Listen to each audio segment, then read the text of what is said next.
नमस्कार गुरुदेव कौ। सतनाम जिस मंत्र सुनाया,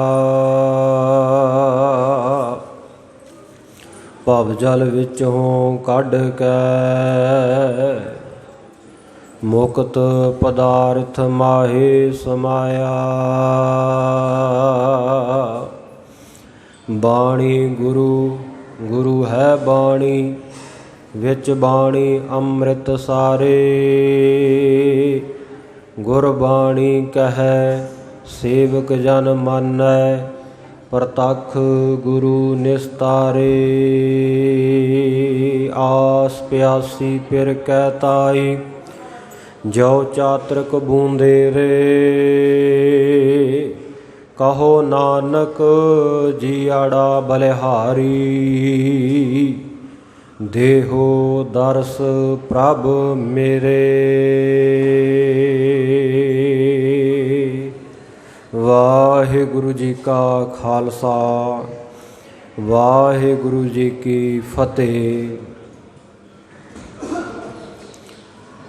सतगुरां दी साजी नवाजी, गुरु प्यारी, गुरु सवारी, गुरु का खास रूप, गुरु खालसा, साध संगत जीओ। जुगो जुग अटल गुरता गदी ते शुभाएमान, दसां पातशाहियां दी आत्मक जोत। प्रतख सतगुरु खंडां ब्रह्मंडां दे मालक, धन धन साहिब श्री गुरु ग्रंथ साहिब महाराज सच्चे पातशाह जी दी पावन पवित्र हजूरी अंदर बड़े ही प्यार, अदब, सत्कार, शरधा भावना दे सहित गुरुद्वारा शहीद बाबा निहाल सिंह जी नगर तल्लण जिला जलंधर विखे अज ऐतवार दे हफ्तावारी समागम दे विच विशेष हाज़री भरन दा सुभाग गुरु किरपा द्वारा प्राप्त हो रहा है। आओ गुरु प्यारिओ, आप जी बड़े प्यार दे नाल गुरमुख प्यारियां दे पासों भाई कृपाल सिंह जी दे पासों गुरबाणी दी विचार सरवण कर रहे सी। जिन्ना समा सतगुरु जी होर बख्शिश करते हैं, क्योंकि 9 बजे श्री अखंड पाठ साहब के भोग की आरंभता हो जानी हुंदी है। सो उदों तक आपां होर गुरु चरणों दे विच बैठ के जुड़ के लाहा लईए। तो जरूरी बेनती है, जिन्नी संगत गुरु चरणों में बैठी है तो विशेष करके बीबियां नूं कि तुहाडी आवाज़ मेरे नालों ज़्यादा आ रही है। जे आए हो गुरु चरणों विच तां लाहा लैके जाओ। जे किसी नूं आवाज़ नहीं सुनाई दिंदी तां किरपा करके नाल वाला जिहड़ा गुरमुख है वो उन्हां नूं चेते करा देवे कि तुसीं गुरु घर दे विच बैठे हो। तो आपां बड़े प्यार दे नाल इत्थे लाहा लैना है। गल्लां बातां आपां बाहर भी जाके कर ही सकते हैं, कोई बहुती वड्डी गल नहीं। सारी उम्र ही साडी गल्लां बातां करदिआं दी इदां लंघ ही जांदी है। गुरु चरणों विच जुड़न दा साडा कोई ना कोई मकसद हुंदा है कि इत्थे आइए, गुरु चरणों दे विच नमस्कार करिए, सीस नवाइए। विद्वानां दा कथन है कि सीस नवाया गिर परै, सब पापन की पोट। तां ते सीस नवाइए लगै न जम की चोट। गुरु चरणों विच आके सिर झुकाउणा, मस्तक रखना, मत्था टेकना ते एक भाव हुंदा है, भावना हुंदी है। तन मन धन सब सौंप गुर कौ, हुक्म मन्निया पाईए। गुरु ने जो हुक्म कर दिता, जो गुरु ने बचन कर दिता, गुर बाणी कहे सेवक जन मानै, प्रतख गुरु निस्तारे।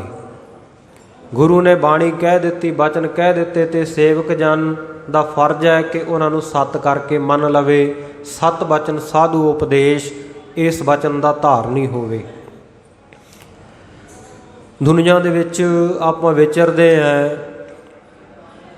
ये मनुखा जन्म वाहिगुरु की किरपा द्वारा होया है। जन्म वाहिगुरु ने दिता है, पर कर्म करन दे लई जीव नूं सुतंत्र रखिया है कि तू कर्म अपनी मर्जी नाल कर सकदा है। उन्हां कर्मां दे मुताबिक जदों उन्हां दा नतीजा मिलना है, जदों उन्हां दा भुगतान होना है, हिसाब किताब लेखा होना, धर्म राय जब लेखा मंगै ਤਾਂ ਉਸ ਵੇਲੇ ਉਹਨਾਂ ਕਰਮਾਂ ਦਾ ਫਲ ਪ੍ਰਦਾਤਾ ਉਹ ਵਾਹਿਗੁਰੂ ਪਰਮੇਸ਼ਰ ਆਪ ਹੈ। ਕਰਮ ਜੀਵ ਆਪਣੀ ਮਰਜ਼ੀ ਨਾਲ ਕਰ ਸਕਦਾ ਹੈ ਅਤੇ ਉਸ ਕਰਮ ਦਾ ਜਿਹੜਾ ਫਲ ਦੇਣਾ ਹੈ ਉਹ ਵਾਹਿਗੁਰੂ ਨੇ ਆਪਣੇ ਹੱਥ ਦੇ ਵਿੱਚ ਇਹ ਫੈਸਲਾ ਰੱਖਿਆ ਹੋਇਆ ਹੈ। ਸੋ ਹਮੇਸ਼ਾ ਗੁਰੂ ਚਰਨਾਂ ਦੇ ਵਿੱਚ ਅਰਦਾਸ ਕਰੀਏ, ਮਹਾਰਾਜ ਸੱਚੇ ਪਾਤਸ਼ਾਹ ਕਰਮਾਂ ਦੇ ਸੌਦੇ ਹੈ, ਆਪ ਜੀ ਦੇ ਚਰਨਾਂ ਵਿੱਚ ਜੁੜਦੇ ਹੈ ਅਤੇ ਵੱਡੇ ਭਾਗ ਜਾਣਦੇ ਹੈ। ਜਦੋਂ ਆਪ ਜੀ ਤੋਂ ਦੂਰ ਹੋ ਜਾਂਦੇ ਹਾਂ, ਏਕ ਘੜੀ ਨਾ ਮਿਲਤੇ ਤਾਂ ਕਲਯੁਗ ਹੋਤਾ, ਹੁਣ ਕਦ ਮਿਲੀ ਹੈ ਪ੍ਰਿਆ ਤੁਧ ਭਗਵੰਤਾ। ਜਿਨ੍ਹਾਂ ਦਾ ਪਿਆਰ ਹੈ ਗੁਰੂ ਚਰਨਾਂ ਦੇ ਨਾਲ, ਰੱਤੇ ਸੇਈ ਜੇ ਮੁਖ ਨਾ ਮੁੜਨ, ਜਿਨੀ ਸੰਯਾਤਾ ਸਾਈ, ਝੜ ਝੜ ਪਵਦੇ ਕੱਚੇ ਬਿਰਹੀ ਜਿਨ੍ਹਾਂ ਕਾਰ ਨਾ ਆਈ। ਫਿਰ ਉਹਨਾਂ ਦੇ ਮਨ ਦੀ ਇਹ ਬੇਬਲਤਾ ਹੁੰਦੀ ਹੈ, ਉਹਨਾਂ ਦੇ ਮਨ ਦੀ ਇਹ ਭਾਵਨਾ ਹੁੰਦੀ ਹੈ ਕਿ ਕਦੋਂ ਗੁਰੂ ਕੇ ਦੀਦਾਰ ਮੈਨੂੰ ਹੋਣ। ਬਲਕਿ ਦੁਨੀਆ ਦੇ ਵਿੱਚ ਗੁਰੂ ਕਾ ਭਾਵਨਾ ਵਾਲਾ ਸਿੱਖ ਜੋ ਵੀ ਕਰਮ ਕਰਦਾ ਹੈ, ਜਿਸ ਵੀ ਕਾਰਜ ਦੀ ਆਰੰਭਤਾ ਕਰਦਾ ਹੈ, ਉਹਦੇ ਵਾਸਤੇ ਗੁਰੂ ਚਰਨਾਂ ਵਿੱਚ ਪਹਿਲਾਂ ਅਰਦਾਸ ਬੇਨਤੀ ਕਰਦਾ ਹੈ। ਉਹਦੇ ਮਨ ਦੀ ਭਾਵਨਾ ਹੁੰਦੀ ਹੈ ਪਹਿਲਾਂ ਗੁਰੂ ਕੇ ਚਰਨ ਇਸ ਜਗ੍ਹਾ 'ਤੇ ਪੈਣ, ਪਹਿਲਾਂ ਗੁਰੂ ਕਾ ਹਿੱਸਾ ਮੈਂ ਜੋ ਕਾਰਜ ਕਰਨ ਲੱਗਿਆ ਉਹਦੇ ਵਿੱਚੋਂ ਰੱਖਾਂ। ਅਤੇ ਪੁਰਾਤਨ ਸਮਿਆਂ ਤੋਂ ਹੀ ਇਹ ਮਿਤ ਮਰਿਆਦਾ ਸਤਿਗੁਰਾਂ ਨੇ ਜੋ ਬੰਨ੍ਹੀ ਹੈ, ਸਤਿਗੁਰੂ ਜੀ ਦੇ ਦਰ ਘਰ ਦੇ ਬਹੁਤ ਸਾਰੇ ਗੁਰਸਿੱਖ ਪਿਆਰੇ ਜਿਹੜੇ ਖਾਲਸਾ ਜੀ ਦੂਰ ਦਰਾਡੇ ਇਲਾਕਿਆਂ ਦੇ ਵਿੱਚ ਵਸਦੇ ਸਨ ਅਤੇ ਸਤਿਗੁਰੂ ਸਾਹਿਬ ਜੀ ਦੇ ਜ਼ਿੰਦਗੀ ਦੇ ਵਿੱਚ ਬਹੁਤ ਘੱਟ ਉਹਨਾਂ ਨੂੰ ਸਰੀਰਕ ਰੂਪ ਵਿੱਚ ਦਰਸ਼ਨ ਹੁੰਦੇ ਸਨ, ਪਰ ਮਨੋ ਮਨੀ ਯਾਦ ਦੇ ਵਿੱਚ ਇੰਨਾ ਜੁੜੇ ਹੁੰਦੇ ਸਨ ਕਿ ਸਤਿਗੁਰੂ ਸੱਚੇ ਪਾਤਸ਼ਾਹ ਦੇ ਚਰਨਾਂ ਵਿੱਚ ਜਦੋਂ ਅਰਦਾਸ ਕਰ ਦਿੰਦੇ ਸੀ ਨਾ, ਅਤੇ ਸਤਿਗੁਰ ਸੱਚੇ ਪਾਤਸ਼ਾਹ ਜੀ ਆਪਣੇ ਭਗਤਾਂ ਦੇ ਬਚਨਾਂ ਦੇ ਬੰਨੇ ਹੋਏ, ਸਿੱਖਾਂ ਦੇ ਬਚਨਾਂ ਦੇ ਬੰਨੇ ਹੋਏ ਦੂਰ ਦਰਾਡੇ ਵੀ ਦਰਸ਼ਨ ਦੇਣ ਦੇ ਲਈ ਚਲੇ ਜਾਂਦੇ ਸਨ। ਸੋ ਇਸੇ ਪ੍ਰਕਾਰ ਬਿਹਾਰ ਦੇ ਇਲਾਕੇ ਦੇ ਵਿੱਚ, ਗਇਆ ਦੇ ਇਲਾਕੇ ਵਿੱਚ, ਗਇਆ ਅਤੇ ਕਾਸ਼ੀ ਦੇ ਵਿਚਕਾਰ ਇੱਕ ਸ਼ਹਿਰ ਆਉਂਦਾ ਹੈ ਜਿਹਨੂੰ ਸਾਸਾਰਾਮ ਵੀ ਕਹਿੰਦੇ ਹੈ ਅਤੇ ਸਸਰਾਮ ਵੀ ਕਹਿੰਦੇ ਹੈ। ਇਹਦੇ ਕਈ ਨਾਮ ਪ੍ਰਚਲਿਤ ਰਹੇ ਹੈ। ਸਹਸਰਾਮ ਵੀ ਇਹਦਾ ਨਾਮ ਕਹਿੰਦੇ ਹੈ। ਕਹਿੰਦੇ ਨੇ ਕਿ ਸ਼ੇਰ ਸ਼ਾਹ ਸੂਰੀ ਜੋ ਤਕੜਾ ਇੱਕ ਸਮਰਾਟ ਸੀ, ਰਾਜਾ ਸੀ, ਉਹਦੇ ਨਾਂ ਦੇ ਉੱਤੇ ਕਹਿੰਦੇ ਇਸ ਸ਼ਹਿਰ ਦਾ ਨਾਮਕਰਨ ਹੋਇਆ ਕਿ ਸ਼ੇਰ ਸ਼ਾਹ ਸੂਰੀ ਆਗਮ, ਤਾਂ ਕਰਕੇ ਇਹਦਾ ਨਾਂ ਸਸਰਾਮ ਰੱਖਿਆ। ਕਈ ਕਹਿੰਦੇ ਨੇ ਇੱਥੇ ਕੋਈ 1000 ਬਾਹਾਂ ਵਾਲਾ ਦੈਤ ਪੈਦਾ ਹੋਇਆ, ਉਹਦੇ ਕਰਕੇ ਇਹਦਾ ਨਾਂ ਸਹੰਸਰ ਰਾਮ ਰੱਖਿਆ ਗਿਆ। ਪਰ ਗੁਰਮਤ ਦੇ ਮੁਤਾਬਕ ਦੇਖੀਏ ਤੇ ਇੱਥੇ ਸਤਿਗੁਰੂ ਨੌਵੇਂ ਪਾਤਸ਼ਾਹ ਗੁਰੂ ਤੇਗ ਬਹਾਦਰ ਸਾਹਿਬ ਮਹਾਰਾਜ, ਜਿਹੜੇ 8ਵੇਂ ਪਾਤਸ਼ਾਹ ਜੀ ਦੇ ਅਕਾਲ ਚਲਾਣੇ ਤੋਂ ਬਾਅਦ, ਜੋਤੀ ਜੋਤ ਸਮਾਉਣ ਤੋਂ ਬਾਅਦ, ਇਹਨਾਂ ਦਿਨਾਂ ਵਿੱਚ ਗੁਰਤਾ ਗੱਦੀ 'ਤੇ ਸ਼ੋਭਾਇਮਾਨ ਹੁੰਦੇ ਆਪ ਜੀ ਸਰਵਣ ਕਰ ਰਹੇ ਸੀ ਭਾਈ ਸਾਹਿਬ ਦੇ ਪਾਸੋਂ ਕਿ ਅੱਜ ਸਤਿਗੁਰੂ ਹਰਿਕ੍ਰਿਸ਼ਨ ਸਾਹਿਬ ਮਹਾਰਾਜ ਬਾਲਾ ਪ੍ਰੀਤਮ ਜੀ ਸ੍ਰੀ ਹਰਿਕ੍ਰਿਸ਼ਨ ਧਿਆਈਆ ਜਿਸ ਡਿੱਠਾ ਸਭ ਦੁੱਖ ਜਾਏ, ਉਹਨਾਂ ਦਾ ਸੱਚਖੰਡ ਗਮਨ ਦਿਹਾੜਾ ਹੈ। ਅਤੇ ਸਤਿਗੁਰੂ ਗੁਰੂ ਤੇਗ ਬਹਾਦਰ ਸਾਹਿਬ ਮਹਾਰਾਜ ਗੁਰਤਾ ਗੱਦੀ ਦੇ ਉੱਤੇ ਬਿਰਾਜਮਾਨ ਹੁੰਦੇ ਹੈ। ਸਤਿਗੁਰੂ ਦੇ ਬਚਨਾਂ ਦੇ ਨਾਲ ਹੀ ਬਾਬਾ ਵਸੈ ਜੇ ਗ੍ਰਾਮ ਬਕਾਲੇ, ਬਨ ਗੁਰ ਸੰਗਤ ਸਕਲ ਸੰਭਾਲੇ। ਭਾਵੇਂ ਕਿ ਪ੍ਰਤੱਖ ਪ੍ਰਗਟ ਭਾਈ ਮੱਖਣ ਸ਼ਾਹ ਲਵਾਣੇ ਦੀ ਭਾਵਨਾ ਪੂਰੀ ਕਰਨ ਤੋਂ ਬਾਅਦ ਦੇ ਵਿੱਚ ਹੁੰਦੇ ਹੈ। ਬਾਬਾ ਬਕਾਲਾ ਸਾਹਿਬ ਦੀ ਧਰਤੀ ਦੇ ਉੱਤੇ ਗੁਰੂ ਲਾਧੋਰੇ ਦਾ ਜਦੋਂ ਗੁਰੂ ਕਾ ਸਿੱਖ ਹੋਕਾ ਦਿੰਦਾ ਹੈ, ਸੋ ਉਹ ਸਤਿਗੁਰੂ ਗੁਰੂ ਤੇਗ ਬਹਾਦਰ ਸਾਹਿਬ ਮਹਾਰਾਜ ਜਿੱਥੈ ਜਾਏ ਬਹਿ ਮੇਰਾ ਸਤਿਗੁਰੂ, ਸੋ ਥਾਨ ਸੁਹਾਵਾ ਰਾਮ ਰਾਜੇ। ਇਹ ਸਾਸਾਰਾਮ ਦੀ ਧਰਤੀ ਦੇ ਉੱਤੇ ਸਤਿਗੁਰੂ ਗੁਰੂ ਤੇਗ ਬਹਾਦਰ ਸਾਹਿਬ ਮਹਾਰਾਜ ਜੀ ਨੇ ਚਰਨ ਪਾਏ ਸਨ ਅਤੇ ਕਈ ਦਿਨ ਸਤਿਗੁਰੂ ਸਾਹਿਬ ਜੀ ਇਸ ਅਸਥਾਨ ਦੇ ਉੱਤੇ ਪਰਿਵਾਰ ਅਤੇ ਗੁਰੂ ਕੀਆਂ ਸੰਗਤਾਂ ਦੇ ਸਮੇਤ ਰਹੇ। ਇੱਥੇ ਦਾ ਇੱਕ ਰਹਿਣ ਵਾਲਾ ਬਜ਼ੁਰਗ ਸਿੱਖ ਸੀ, ਬੜੀ ਭਾਵਨਾ ਵਾਲਾ, ਜਿਹੜਾ ਕਿ ਤੀਜੇ ਪਾਤਸ਼ਾਹ ਸਤਿਗੁਰੂ ਗੁਰੂ ਅਮਰਦਾਸ ਸਾਹਿਬ ਮਹਾਰਾਜ ਜੀ ਦੇ ਵੇਲੇ ਤੋਂ ਗੁਰਸਿੱਖੀ ਦੇ ਨਾਲ ਜੁੜਿਆ ਹੋਇਆ ਸੀ। ਭਾਵਨਾ ਇਹਦੀ ਇੰਨੀ ਸੀ ਕਿ ਸਤਿਗੁਰੂ ਸਾਹਿਬ ਜੀ ਨੇ ਇਹਦੀ ਵਿਸ਼ੇਸ਼ ਡਿਊਟੀ ਲਾਈ ਸੀ, ਗੁਰੂ ਕੀਆਂ ਸੰਗਤਾਂ ਨੂੰ ਜੋੜਨਾ, ਧਰਮਸ਼ਾਲਾ ਦੇ ਵਿੱਚ ਇਕੱਤਰਤਾ ਕਰਨੀ ਤੇ ਇਸੇ ਪ੍ਰਕਾਰ ਗੁਰੂ ਕੀਆਂ ਸੰਗਤਾਂ ਦੀ ਜਿਹੜੀ ਕਾਰ ਭੇਟਾ ਹੈ ਉਹ ਹੁੰਡੀ ਦੇ ਰੂਪ ਦੇ ਵਿੱਚ ਗੁਰੂ ਘਰ ਦੇ ਵਿੱਚ ਇਹ ਭਾਈ ਚਾਚਾ ਫੱਗੋ ਜੀ, ਜਿਨ੍ਹਾਂ ਦਾ ਨਾਮ ਇਤਿਹਾਸ ਵਿੱਚ ਆਉਂਦਾ ਹੈ, ਭਾਈ ਫੱਗੋ ਜੀ, ਚਾਚਾ ਫੱਗੋ ਜੀ, ਉਹ ਗੁਰੂ ਘਰ ਵਿਖੇ ਪਹੁੰਚਾਇਆ ਕਰਦੇ ਸਨ। ਗੁਰੂ ਘਰ ਵਿੱਚ 2 ਐਸੇ ਗੁਰੂ ਕੇ ਸਿੱਖ ਹੋਏ ਹੈ ਜਿਨ੍ਹਾਂ ਨੇ 6 ਪਾਤਸ਼ਾਹੀਆਂ ਦੇ ਦਰਸ਼ਨ ਕੀਤੇ ਹੈ ਜੀ। ਇੱਕ ਤਾਂ ਬ੍ਰਹਮ ਗਿਆਨੀ ਧੰਨ ਧੰਨ ਬਾਬਾ ਬੁੱਢਾ ਸਾਹਿਬ ਜੀ, ਜਿਨ੍ਹਾਂ ਨੇ ਪਹਿਲੇ ਪਾਤਸ਼ਾਹ ਜਗਤ ਗੁਰੂ ਸਤਿਗੁਰੂ ਨਾਨਕ ਦੇਵ ਮਹਾਰਾਜ ਜੀ ਤੋਂ ਲੈ ਕੇ ਮੀਰੀ ਪੀਰੀ ਦੇ ਮਾਲਕ ਸਤਿਗੁਰੂ ਗੁਰੂ ਹਰਗੋਬਿੰਦ ਸਾਹਿਬ ਮਹਾਰਾਜ ਜੀ ਤੱਕ ਦੀਦਾਰ ਕੀਤੇ, ਰੱਜ ਕੇ ਸੇਵਾ ਦਾ ਆਨੰਦ ਮਾਣਿਆ। ਤੇ ਦੂਜੇ ਇਹ ਚਾਚਾ ਫੱਗੋ ਜੀ ਹੋਏ ਹੈ ਜਿਨ੍ਹਾਂ ਨੇ ਤੀਜੇ ਸਤਿਗੁਰੂ ਧੰਨ ਗੁਰੂ ਅਮਰਦਾਸ ਸਾਹਿਬ ਮਹਾਰਾਜ ਸੱਚੇ ਪਾਤਸ਼ਾਹ ਜੀ ਤੋਂ ਲੈ ਕੇ 10ਵੇਂ ਪਾਤਸ਼ਾਹ ਜੀ ਤੱਕ, 9ਵੇਂ ਪਾਤਸ਼ਾਹ ਜੀ ਤੱਕ ਦੀਦਾਰ ਕੀਤੇ ਹੈ। ਪਰ 8ਵੇਂ ਪਾਤਸ਼ਾਹ ਸਤਿਗੁਰੂ ਗੁਰੂ ਹਰਕ੍ਰਿਸ਼ਨ ਸਾਹਿਬ ਮਹਾਰਾਜ ਜੀ ਦੇ ਸਰੀਰਕ ਰੂਪ ਵਿੱਚ ਇਹ ਦਰਸ਼ਨ ਨਹੀਂ ਕਰ ਸਕੇ। ਬਾਕੀ ਪਾਤਸ਼ਾਹੀਆਂ ਦੇ ਇਹਨਾਂ ਨੇ ਦਰਸ਼ਨ ਕੀਤੇ। ਸੋ ਇਹ ਬੜੀ ਭਾਵਨਾ ਵਾਲੇ ਗੁਰੂ ਕੇ ਸਿੱਖ ਹੈ। ਸੰਗਤਾਂ ਤੋਂ ਕਾਰ ਭੇਟਾ ਇਕੱਠੀ ਕਰਦੇ ਹੈ। ਪੁਰਾਤਨ ਸਮੇਂ ਤੋਂ ਗੁਰੂ ਸਾਹਿਬਾਨ ਦੇ ਸਿੱਖ ਸਨ, ਬਜ਼ੁਰਗ ਅਵਸਥਾ ਸੀ, ਇਸ ਕਰਕੇ ਸਾਰੇ ਨਗਰ ਨਿਵਾਸੀ, ਇਲਾਕਾ ਨਿਵਾਸੀ ਇਹਨਾਂ ਨੂੰ ਚਾਚਾ ਜੀ ਕਹਿ ਕੇ ਬੁਲਾਉਂਦੇ ਸਨ। ਚਾਚਾ ਫੱਗੋ ਜੀ, ਚਾਚਾ ਫੱਗੋ ਜੀ ਦੀ ਡਿਊਟੀ ਕੀ ਸੀ? ਇਹਨਾਂ ਨੇ ਗੁਰੂ ਕੀਆਂ ਸੰਗਤਾਂ ਤੋਂ ਕਾਰ ਸੇਵਾ ਇਕੱਤਰ ਕਰਨੀ, ਜਿੰਨੀ ਭੇਟਾ ਹੋ ਜਾਣੀ ਗੁਰੂ ਘਰ ਦੀ ਉਹ ਆਪਣੇ ਕੋਲ ਜਮ੍ਹਾਂ ਕਰਕੇ ਤੇ ਹੁੰਡੀ ਲਿਖ ਕੇ ਦੇ ਦੇਣੀ ਕਿਸੇ ਗੁਰੂ ਕੇ ਸਿੱਖ ਦੇ ਹੱਥ, ਤੇ ਸਤਿਗੁਰੂ ਸਾਹਿਬ ਜੀ ਸਰੀਰਕ ਰੂਪ ਵਿੱਚ ਜਿੱਥੇ ਬਿਰਾਜਮਾਨ ਹੁੰਦੇ ਸਨ ਉੱਥੇ ਪਹੁੰਚਾ ਦੇਣੀ। ਹੁੰਡੀ ਜਿਹੜੀ ਹੈ ਉਹ ਕੀ ਹੁੰਦੀ ਸੀ, ਕਿਉਂਕਿ ਬਹੁਤਿਆਂ ਨੂੰ ਪਤਾ ਨਹੀਂ ਹੋਵੇਗਾ। ਮਾਇਆ ਜਿਸ ਇਨਸਾਨ ਦੇ ਕੋਲ ਇਕੱਤਰ ਹੁੰਦੀ ਸੀ ਉਹ ਆਪਣੇ ਵੱਲੋਂ ਇੱਕ ਚਿੱਟ, ਇੱਕ ਪਰਚੀ, ਇੱਕ ਰਸੀਦ ਕੱਟ ਕੇ ਦੇ ਦਿੰਦਾ ਸੀ ਆਪਣੀ ਮੋਹਰ ਛਾਪ ਲਾ ਕੇ।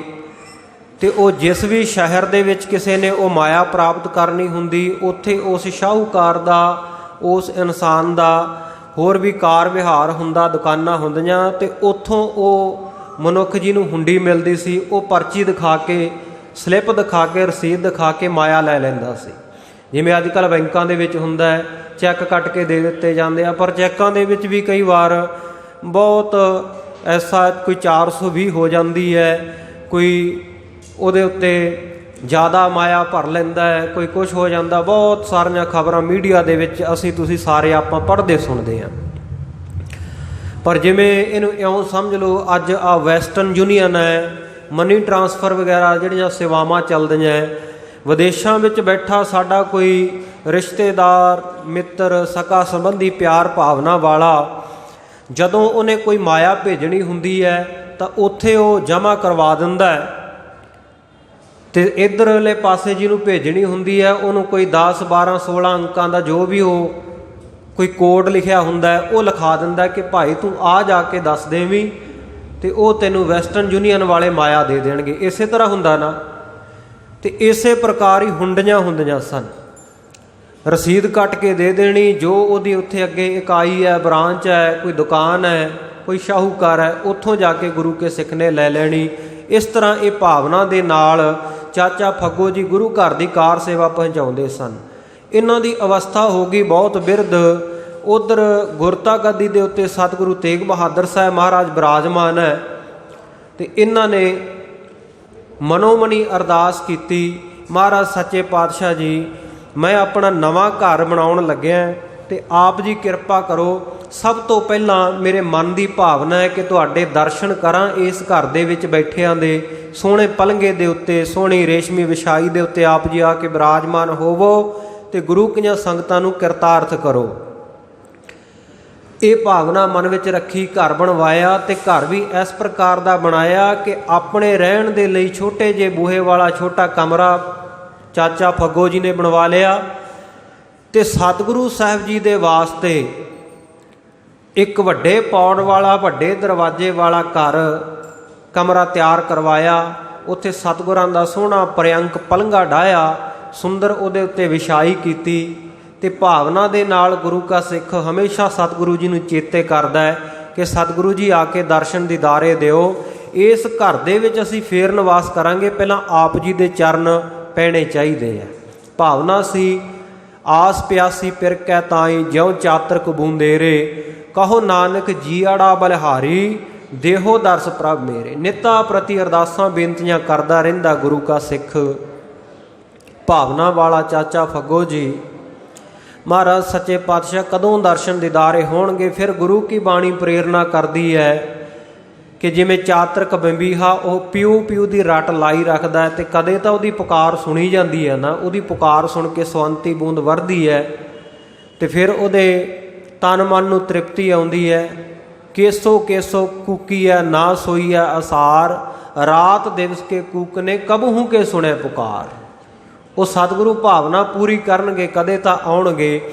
इधर गुरु के सिख की मनो कीती हुई अरदास गुरु चरणों में जा मंजूर होई। होती है मंजूर दुआ जो दिल से होती है, पर मुश्किल तो ये है कि यह बड़ी मुश्किल से होती है।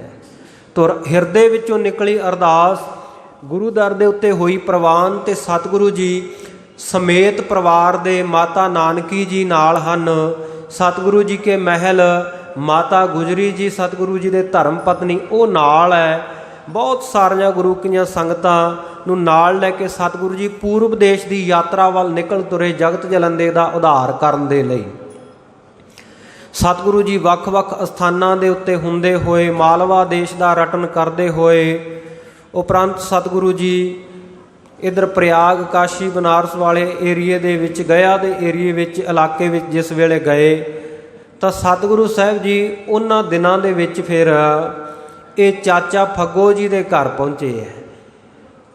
बाकी संगत सारा परिवार नाल आ रहा, पर सतगुरु ने कहा कि मैनू कोई जरूरी रुझेवां कारज है, इस करके काली दे नाल सानू जाना पवेगा, तुसीं हौली हौली पिछे आ जाना।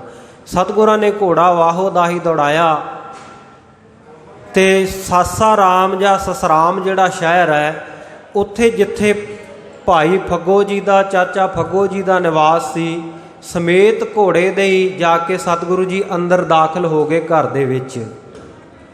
जदों जाके दाखिल होए घर परिवार के मैंबरां ने वेख्या, एकदम अचंभत जे हो गए भी आह कौन दैवी पुरुष लगदा, कोई महात्मा लगदा है साडे घर घोड़े ते सवार होके। ते एकदम इउं लग्या उन्हां नूं जिवें आकाश दे विचों सतगुरु जी उतरे होण।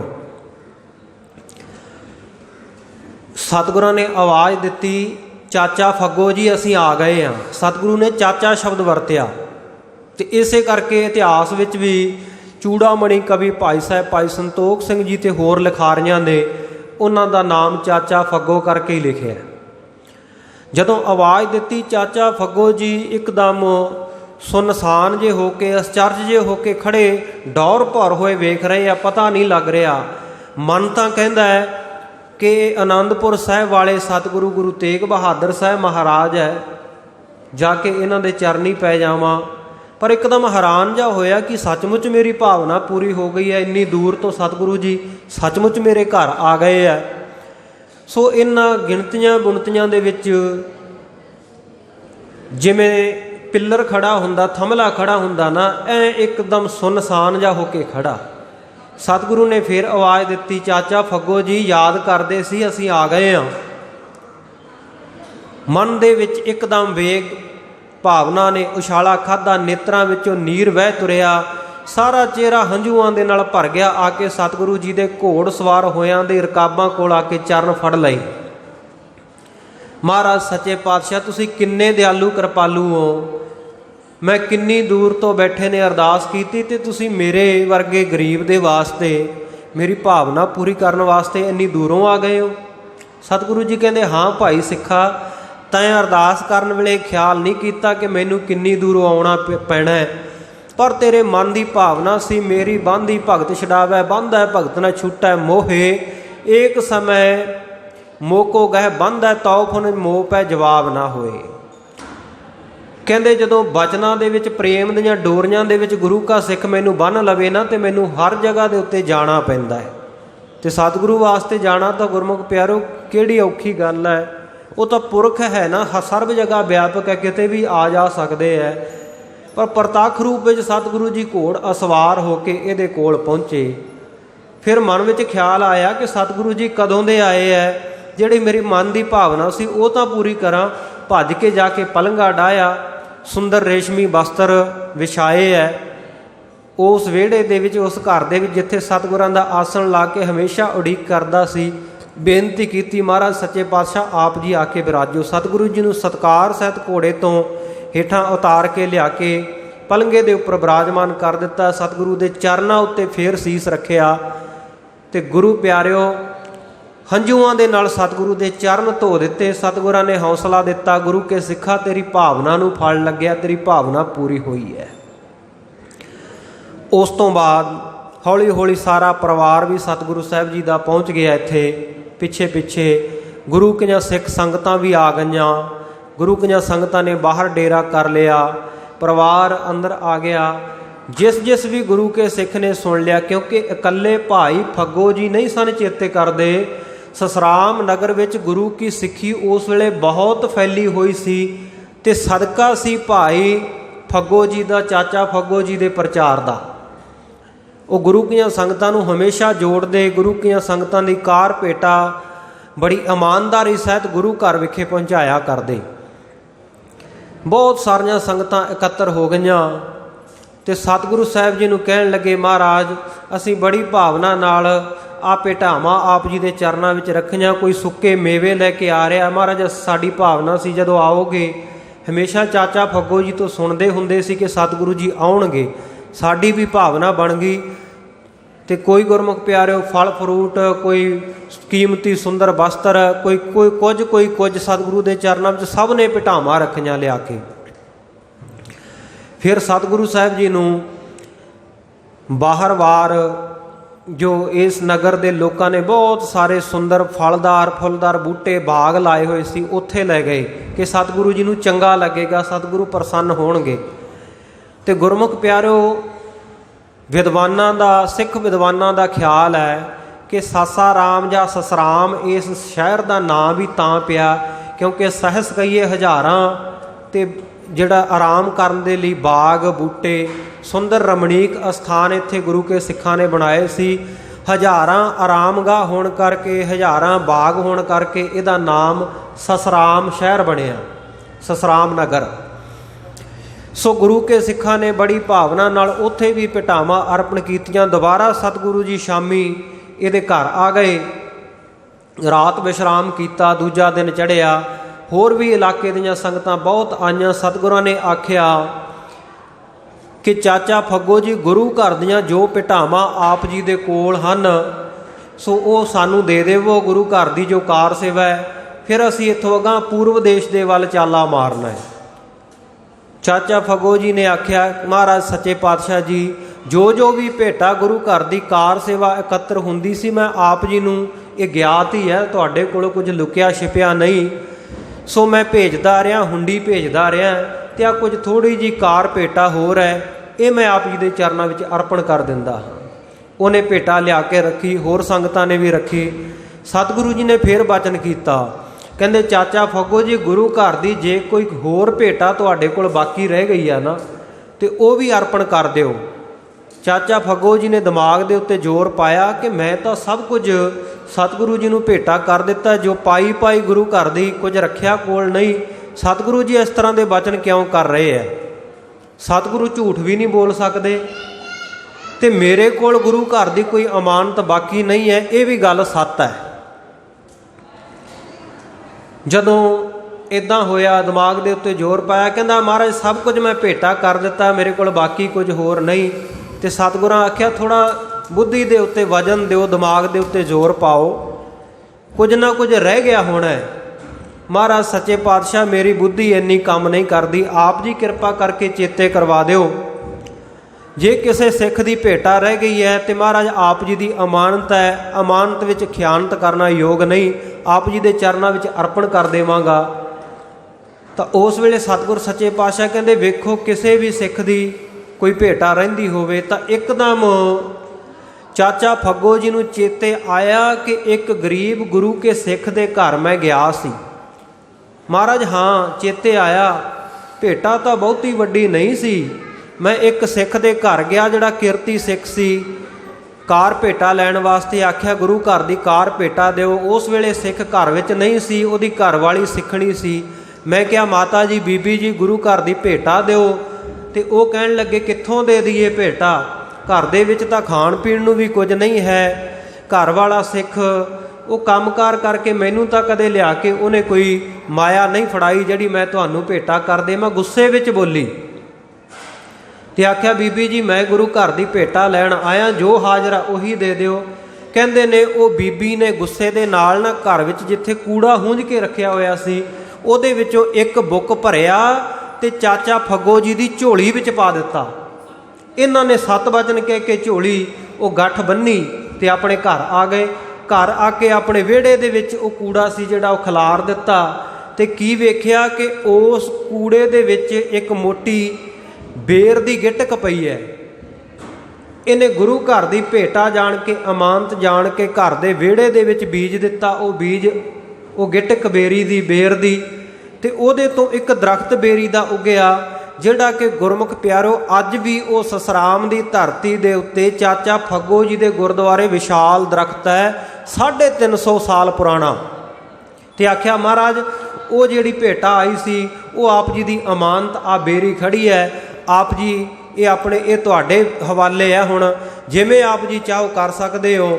ਸੋ ਗੁਰਮੁਖ ਪਿਆਰਿਓ, ਗੁਰੂ ਕੇ ਸਿੱਖ ਨੇ ਇਹ ਬੁਰਾ ਨਹੀਂ ਮਨਾਇਆ ਕਿ ਮੈਨੂੰ ਕੂੜਾ ਚੁਕਾ ਦਿੱਤਾ, ਕਿਉਂਕਿ ਮਨ ਦੀ ਭਾਵਨਾ ਸੀ ਨਾ, ਆਪ ਭਲਾ ਸਭ ਜਗ ਭਲਾ। ਜਿਹੜਾ ਆਪ ਚੰਗਾ ਉਹਨੂੰ ਸਾਰਾ ਸੰਸਾਰ ਹੀ ਚੰਗਾ ਲੱਗਦਾ ਹੈ। ਸੋ ਸਮਾਪਤੀ ਦਾ ਸਮਾਂ ਹੋ ਚੁੱਕਿਆ। ਮੈਂ ਭਾਈ ਗੁਰਦਾਸ ਜੀ ਦੀ ਵਾਰ ਦਾ ਇੱਕ ਪ੍ਰਮਾਣ ਦੇਣਾ ਚਾਹੁੰਦਾ ਸੀ, ਜੇ 1 ਮਿੰਟ ਦਾ ਸਮਾਂ ਮਿਲ ਜਾਏ ਤਾਂ ਮੈਂ ਸੰਪੂਰਨ ਕਰ ਦਿੰਦਾ ਜੀ। ਸੋ ਸਤਿਗੁਰੂ ਸੱਚੇ ਪਾਤਸ਼ਾਹ ਜੀ ਦੇ ਅਨੰਦ ਸਿੱਖ ਭਾਈ ਗੁਰਦਾਸ ਜੀ ਦੇ ਵੀ ਬਚਨ ਹੈ ਔਰ ਗੁਰੂ ਕੀ ਬਾਣੀ ਵੀ ਕਹਿੰਦੀ ਹੈ ਕਿ ਤਿਸ ਕੈ ਭਾਣੈ ਕੋਈ ਨਾ ਭੁੱਲਾ ਜਿਨ ਸਗਲੋ ਬ੍ਰਹਮ ਪਛਾਤਾ।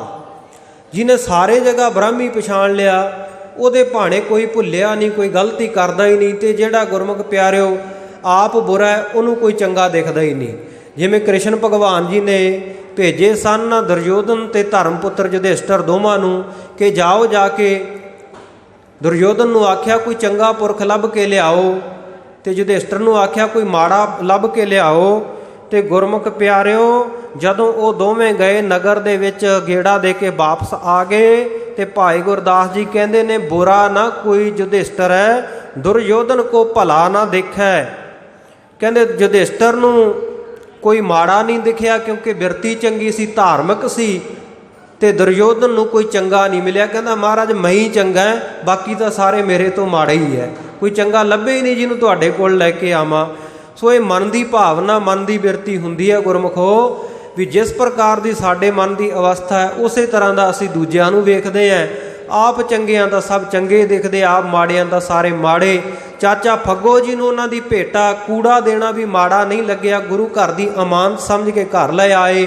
ਤੇ ਸਤਿਗੁਰੂ ਜੀ ਨੂੰ ਉਹ ਬੇਰੀ ਦਾ ਦਰਖਤ ਆਖਿਆ, ਮਹਾਰਾਜ ਹੁਣ ਤੁਹਾਡੇ ਹਵਾਲੇ, ਤੁਹਾਡੀ ਭੇਟ। ਸਤਿਗੁਰੂ ਜੀ ਨੇ ਬਹੁਤ ਸਾਰੀਆਂ ਇਹਨੂੰ ਖੁਸ਼ੀਆਂ ਬਖਸ਼ੀਆਂ।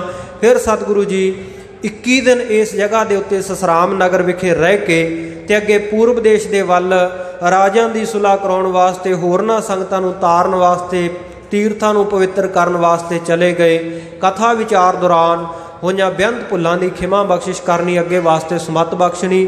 ਗਰੀਬ ਨਵਾਜ਼ ਸੱਚੇ ਪਾਤਸ਼ਾਹ ਜੀ ਕਿਰਪਾ ਕਰਨ। ਪਿਛਲੇ ਹਫ਼ਤੇ ਆਪ ਜੀ ਦੇ ਨਾਲ ਬਚਨ ਕੀਤਾ ਸੀ ਕਿ 400 ਸਾਲਾ ਸਤਿਗੁਰੂ ਗੁਰੂ ਤੇਗ ਬਹਾਦਰ ਸਾਹਿਬ ਮਹਾਰਾਜ ਦਾ ਪ੍ਰਕਾਸ਼ ਦਿਹਾੜਾ, ਪ੍ਰਕਾਸ਼ ਉਤਸਵ, ਆਗਮਨ ਪੁਰਬ ਇਸ ਵਰੇ ਆਪਾਂ ਮਨਾ ਰਹੀਆਂ ਸਾਰੀਆਂ ਸਿੱਖ ਸੰਗਤਾਂ। ਇਸ ਕਰਕੇ ਹਰ ਐਤਵਾਰ ਸਤਿਗੁਰੂ ਗੁਰੂ ਤੇਗ ਬਹਾਦਰ ਸਾਹਿਬ ਜੀ ਮਹਾਰਾਜ ਦੇ ਨਾਲ ਸੰਬੰਧਿਤ ਇਤਿਹਾਸ ਦੀ ਸਾਂਝ ਪਾਈ ਜਾਵੇਗੀ। ਸੋ ਉਹ ਬਚਨ ਨੂੰ ਪੂਰਾ ਕਰਨ ਹਿੱਤ ਸਤਿਗੁਰੂ ਜੀ ਦੀ ਮਹਿਮਾ ਦੇ ਵਿੱਚ ਚੰਦ ਲਫ਼ਜ਼ ਕਹੇ ਹੈ। ਆਓ ਪਿਆਰ ਦੇ ਨਾਲ ਗੁਰਫਤਿਹ ਦੀ ਸਾਂਝ ਕਰੋ। ਆਖੋ ਜੀ, ਵਾਹਿਗੁਰੂ ਜੀ ਕਾ ਖਾਲਸਾ, ਵਾਹਿਗੁਰੂ ਜੀ।